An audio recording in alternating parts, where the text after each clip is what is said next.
All right, let's begin in child's pose.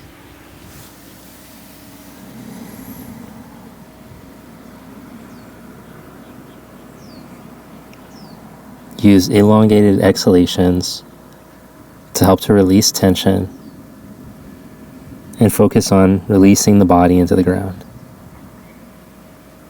Let go. And practice emptying before you begin. Now come up onto hands and knees. As you exhale, stretch back into extended child's pose. And as you inhale, glide forward. Exhale to stretch back, extended child's pose. Warming up the shoulders, the lats. And as you inhale, glide forward. Again, exhale to stretch back. Reach through the arms, from the armpits, elongate. And inhale, come back. Now we're going to start to mobilize through twisting. Stretch halfway back into child's and slide your hand behind your head, right in between your shoulder blades. As you exhale, roll your chest towards your arm, and as you inhale, spin your chest open 3 times.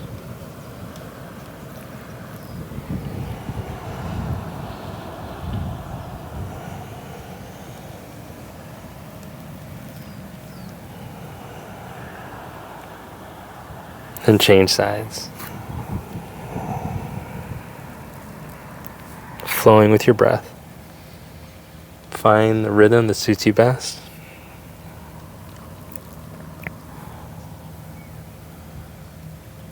Stay grounded in your bottom arm.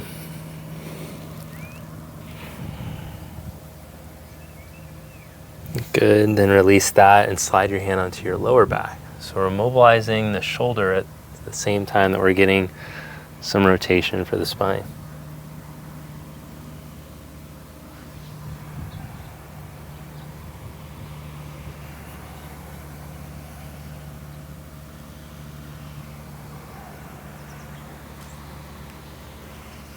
And change sides.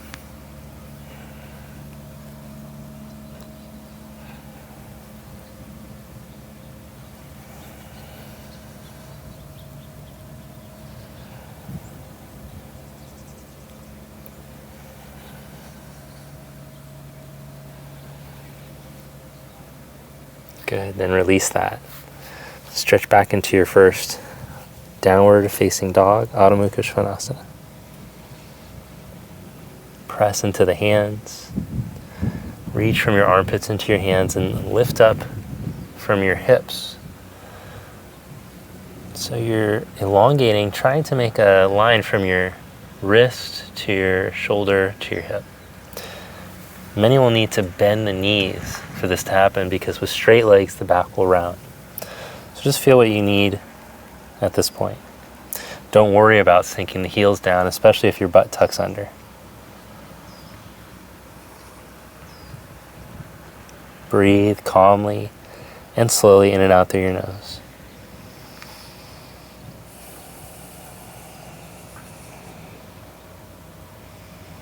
Now walk your hands and feet together in the center of your mat. We're going to do one of my favorite mobilization exercises. I'm going to show a modified variation first, and then the full.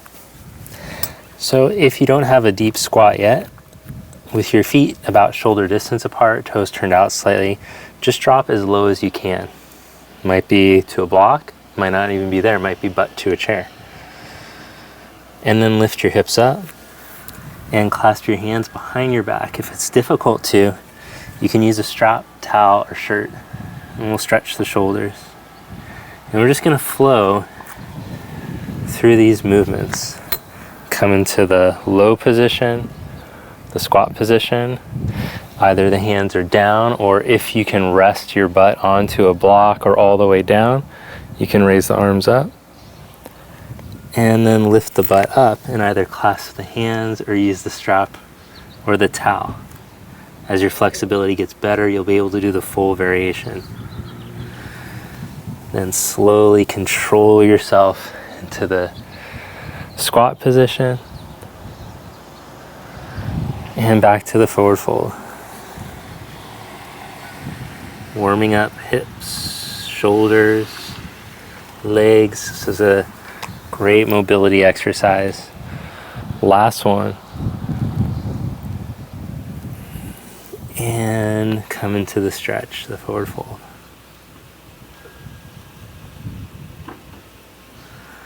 That was nice. All right. Then in your forward fold position, roll yourself up from here. Step to the front of your mat and we'll come to Samastiti. With your palms together, close the eyes. Take a slow breath in through your nose. And let it out. Bring your arms down at your side. Inhale, raise your arms up. And as you exhale, fold forward. Inhale, Ardha Uttanasana, come into a flat back position, fingertips on the ground or hands to your shins. As you exhale, step back, plank position. Lower down slowly, Chaturanga. Pause, press back up. Lower all the way down to your belly. Inhale into Cobra position. Press down through the tops of the feet as you roll your heart forward. Reach your elbows back to engage your back muscles. It's a great posture strengthening pose. Lower your heart down and press back up into plank. And then stretch back in downward facing dog.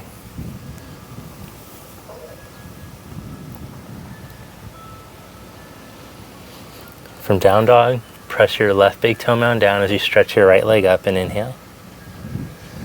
Exhale, step your foot up to your thumb. As you inhale, come up onto your fingertips and reach your heart forward. Now, even though you're reaching your chest and stretching, on your exhalation, reconnect your rib cage to your pelvis. If your upper back rounds to be here, then come up onto blocks. Plant the left hand flat and twist. So you're twisting through a long spine, but you're not arching in your lower back to give your chest the illusion that it's opening.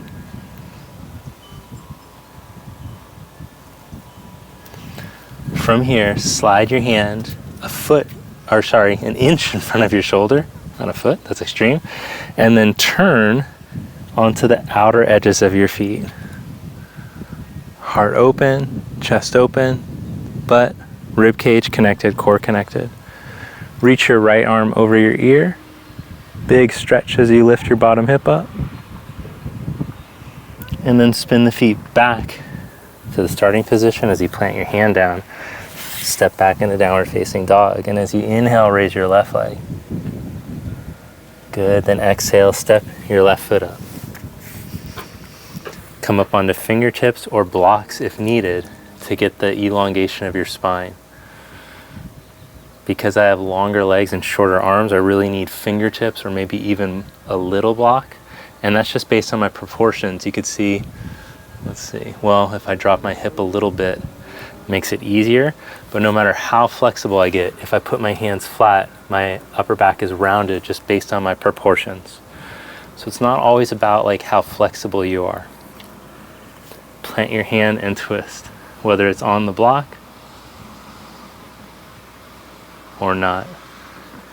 We're elongating through the line of the back ankle.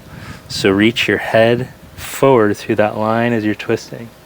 You'll feel that the spine is integrated better into the twist. Then turn onto the outside edges of the feet. And as you lift your bottom hip, turn your arm and reach over.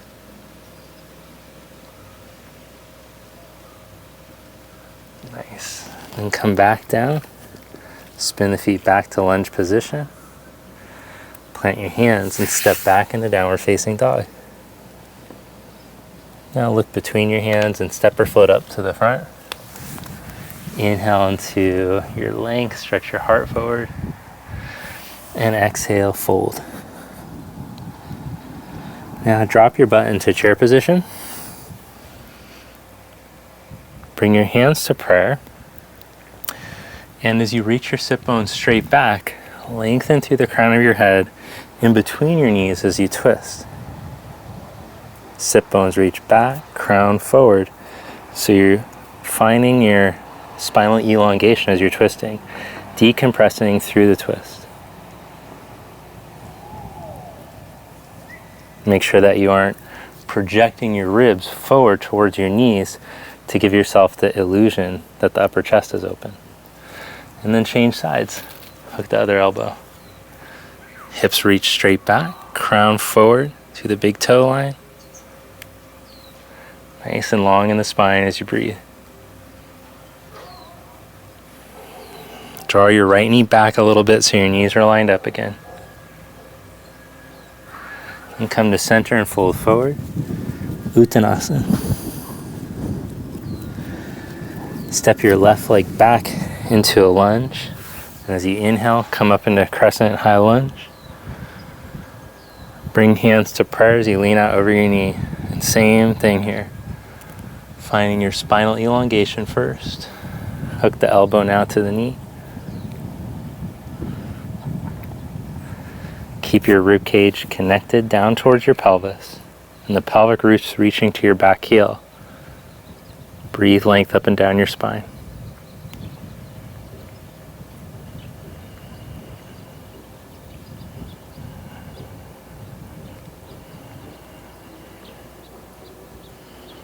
Each pose is a balance of finding the structure, finding the stability, and the integrity in the pose, and then letting go to find ease at the same time. It's a balance.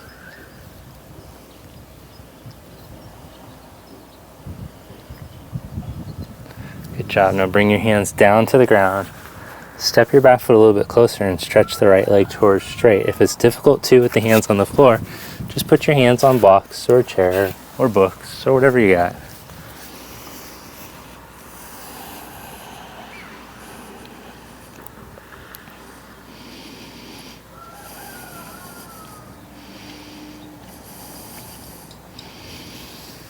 Good, then step forward to the front of your mat and fold, Uttanasana. Inhale, come up, Urdhva Hastasana, raise your arms up. Bring your hands to prayer and to your side. Inhale, chair pose. Exhale, fold. Inhale, come into flat back and step the right leg back into the lunge. As you inhale, come up, raise your arms. Bring hands to prayer as you lean out over your knee and twist.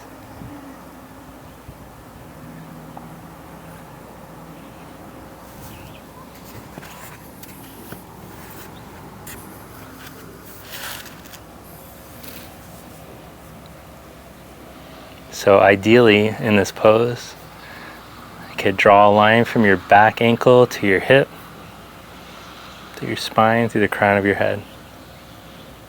But once you apply effort to resist gravity to make that happen, see if there can be an inner softening.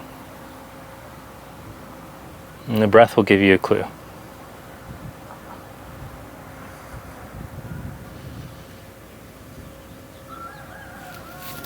Now bring your hands down, whether that's the floor or the blocks, and straighten your leg. If it's difficult to straighten, a little height might help you out. Now we never want to just hyperextend and sink into the joints. Instead, reach from your hips down into your feet and feel the integrity of the legs as you're taking the spine forward and down. Breathe.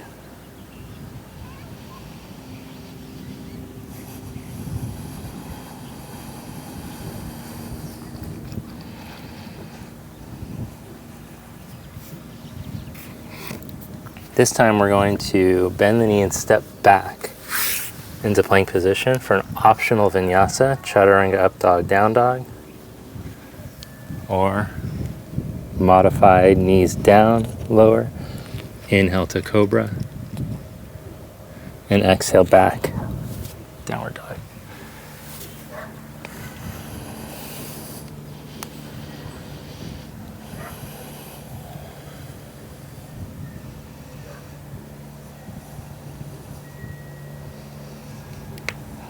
Now from down dog, come to kneeling and stand up tall on your knees with your hands on your hips. Roll from the outer hip bones in towards the midline. Roll the buttock flesh in and down as you roll your heart open and your shoulders back. Hold here for 5 breaths in this great posture strengthening pose as you engage your hamstrings and your glutes. If you're more flexible, you might be able to back bend and put your hands on your heels. We hold for 3, 2, 1. Release that. And we're going to sit back onto the heels and then sweep the legs around out in front. From Dandasana, seated staff pose, cross your left ankle over your right knee and hug your knee in towards your chest. If you're slouched to sit in this position, just slide something underneath you, a bolster or a blanket. Wrap your right elbow around and twist. If you don't have that handy, you could also lean back to match the angle of your pelvis, that's kind of good too.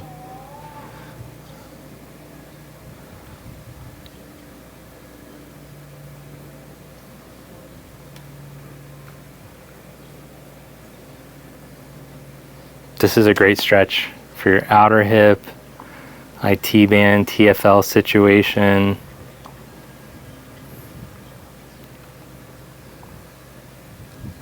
And good for the spine. Release that and change.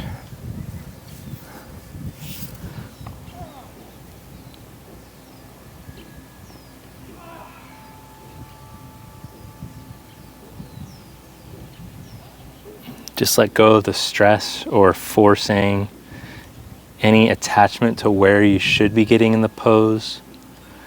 So always I suggest the effort that we're working towards, but then you don't want to struggle to get there. Be where you are and breathe.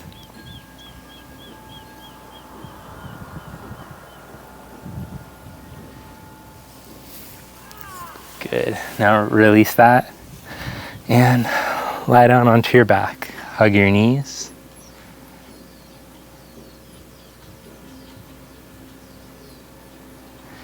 Keep the right knee hugged in as you stretch your left leg out, and just bring your right knee toward your left armpit. You don't have to take it all the way across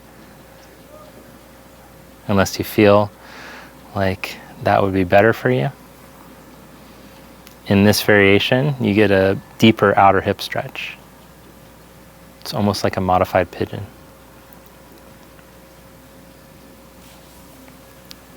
Release that. Hug the left knee to your chest as you stretch the right leg. Open the left arm out to the side as you bring your knee towards your right armpit.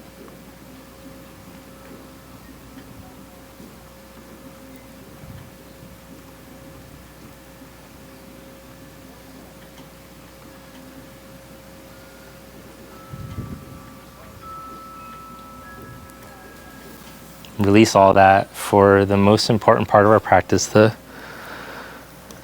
final meditation, Shavasana, corpse pose. Let go, surrender.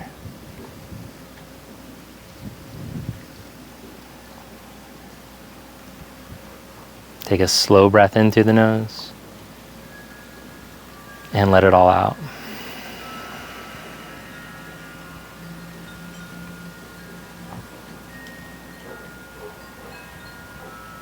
And just lie here in the bliss that comes at the end of your practice. Feel how much freedom there is in the breath. Notice your current mental state, the shift now.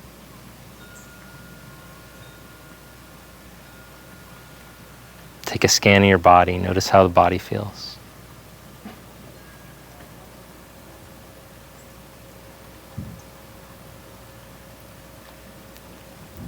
In addition to becoming stronger and more flexible with our practice,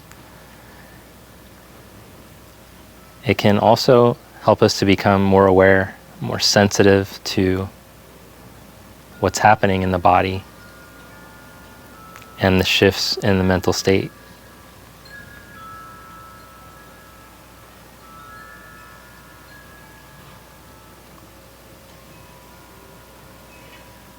The ultimate aim, of course, is to increase awareness and expand consciousness.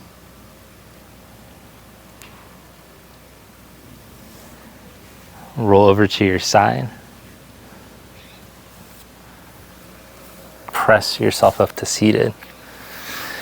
And one of the most important ways that we actually learn to do this in our yoga practice is by having a separate pranayama or breath work practice.